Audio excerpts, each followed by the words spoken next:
I want to give a special shout out to all my patrons first. Thank you so much to my Bibliospren, Bibliohowlers, and my Bibliomancers. It means a lot to me that you give me your extra support for my passion and hobby. Hi everyone, Patek here. This video is a bit sooner than I expected, but today's episode will be SFF Spotlight episode 62 because for whatever reason, it seems like within a single week, I have already like 15 topics that I want to spotlight, and I do not think I can wait another week unless I risk having about 30 topics in a single SFF Spotlight episode, and I don't want to do that.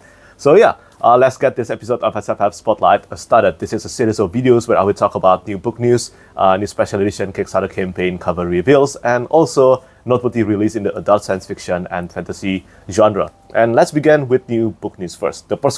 The first two is really something I'm super excited about because the first one is about The Strength of the Few by James Islington. James Islington just posted an update about the sequel to The Will of the Many, or the second book in the Hierarchy series, and it has been submitted for editing. It means that it's getting closer and closer to being done. The bad news, it is very probable that The Strength of the Few is not being released this year, but I think it is 99% confirmed that it will be released next year in 2025. And I am a huge fan of The Will of the Many. It is one of the greatest fantasy books of all time, in my opinion, and I cannot wait to read The Strength of the Few. And for those of you who don't know, the Hierarchy has been confirmed to be a 4-book series. It is not a trilogy, it is a 4-book series. I have known about this ever since I read The Will of the Many because I talk about this with James Islington, and well, it has been confirmed again by James Islington in the tweet from him.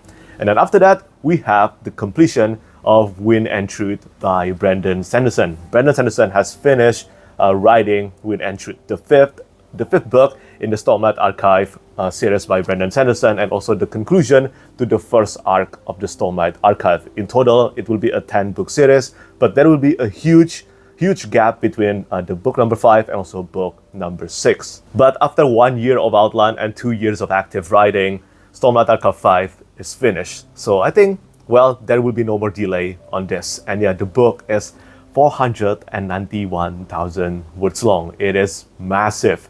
It is the biggest book in the Stormlight Archive. It is the biggest book that Sanderson has ever written, and it is almost as huge as To Green Angel Tower by Tad Williams. I cannot wait for this one. This is one of my 5 stars prediction for this year. And moving on, let's move on to the section of Kickstarter campaign, because this is still related with the Stormlight Archive. Other than the news that Wind and Truth is finished, Sanderson and the Dragonsteel team has also, well, there's a new Kickstarter campaign again, but this time, this will be for a TTRPG of the Stormlight Archive. This is a beautiful artwork of the Stormlight Archive by Kate Burmak, and yeah, I think there will be a lot of beautiful artwork in this Kickstarter campaign. I don't usually play a TTRPG though, so I'm still not sure whether I will get this one. But you know what? I will definitely be interested to see all the artwork that has been prepared for this Kickstarter campaign. And after that, the next Kickstarter campaign that I want to spotlight, this is for a new special edition published by Wraithmarked Creative. This is the Veneziad by GB Stewart, and it has been fully funded. I think right now, at the time of recording this video, I think it is more than $200,000 already. And Eshpur and also Francesca Baerald are involved in the paper, and they are all beautiful. I love the artwork, and also I love the map from Francesca Baerald. Some of you might have noticed Eshpur's artwork from the God Eater Saga by Rob J. Hayes, because Eshpur did the cover art of the God Eater Saga. And yeah, check this one out. This is an epic poem, I think, which is not usually something that I read. But as far as design and artwork goes, this is incredible, as always expected of Wraithmarked Creative. And then finally, the last Kickstarter campaign that I want to spotlight today, this is for Corruption's Claw, the 3rd book in the Dead Disciples by Emma L. Adams. For those of you who missed out on the first 2 books in the Dead Disciples series, it is now possible to get all 3 books immediately in this upcoming Kickstarter campaign that is slated to go live tomorrow on the 11th of June. So yeah, make sure to check this one out. And that's it for the coverage on Kickstarter campaign. And now let's move on to the next section, and it is time to talk about special edition. For the first one, this is regarding Curious King update. For those of you who missed out on my conversation with Anthony from the Curious King, the owner of the Curious King, well, if you want to know more about their status updates and also what they are going to publish next, check out the conversation. I had such a great time talking with Anthony. He's a great, great person and also very passionate about making the best production for books. And he has confirmed that Curious King will be doing a special edition of the Farseer trilogy by Robin Hobb, illustrated by Lixin Yin. And then after that, he has also confirmed that Greg Manchess, a legendary illustrator in the fantasy genre, will be the illustrator for Last Argument of Kings by Joe Abercrombie. So yeah, very exciting news for me, who love the Farseer trilogy and also the First Law world. If you want to know more about what goes behind the scene at producing special edition on this caliber, check out the conversation. And for those of you who tuned in on that conversation, it means a lot to me, and I want to say thank you so much to all of you. And now, let's talk about Broken Binding updates. It seems like Broken Binding has been busy, as always, and now we have 4 special edition announcements from the Broken Binding. The first one is for The Land of the Living and the Dead by Shauna Lawless. This is the 3rd book in the Gael song series, and I will start reading the first book, The Children of Gods and Fighting Men, most likely next month. Yeah, I think it is very likely that I will start reading that series next month. This is an Irish historical epic fantasy series, and I look forward to reading this. I've been getting plenty of messages from people saying that I should give this series a try because it is very character driven and it is supposedly incredible, and I plan to do that. But yeah, Broken Binding is giving a similar special edition treatment to The Land of the Living and the Dead, just like for the first 2 books in the series. And then speaking of previous book in the series, Broken Binding has also confirmed that they will be doing the 2nd book in new Crobuzon series by China Miéville. So this is kind of like a standalone sequel, I think, to Perdido Street Station. Now, I haven't read Perdido Street Station yet. I heard that it is a bizarre epic fantasy novel. But yeah, I look forward to reading that too someday. But I'm not sure which one is supposed to be better. Is it Perdido Street Station or The Scar? But yeah, the Broken Binding will be doing a special edition of The Scar. And then after that, let's talk about a new special edition for a new book by the Broken Binding. This is for the Black Tongue series by Christopher Buhlman. I absolutely love The Black Tongue Thief. I had a bit of a mixed feeling regarding The Daughter's War. But yeah, I'm still looking forward to getting myself a copy of this edition because I don't own a hardcover, a standard hardcover of The Black Tongue Thief and also The Daughter's War. And finally, the last special edition announcement from the Broken Binding. This is for Between Dragons and Their Wrath by Devin Matheson, the first book in the Shattered Kingdom series, and it will contain new board art and edges from Catrina Paints. I have read quite a lot of books by Devin Matheson and I enjoyed pretty much all of them, but I haven't finished reading the Reborn Empire series yet. And well, I look forward to reading this one too, of course. And for the last special edition update, this is from Page and Wig. This is for Soul Aspect by Mark Holloway.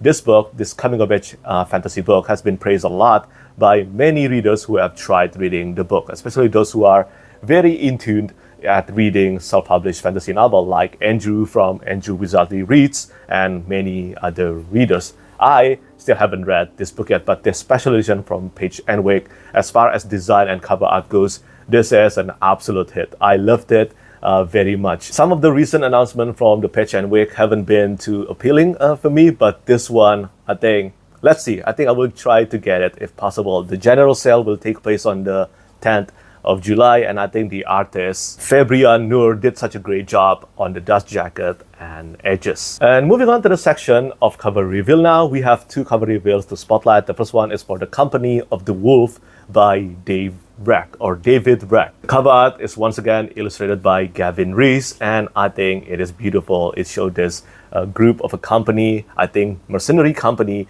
and I think it will be another fun read. I have only read the first book by David Reck.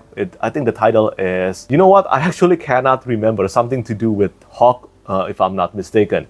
Black Hawks, I think. But anyway, that cover art reminded me of Richard Anderson's Kings of the Wild cover art. But this one, it is again another group of company, and I don't know when I will get to this. I'm still very behind on David Reck's books, but the cover art and also the full spread artwork looks beautiful.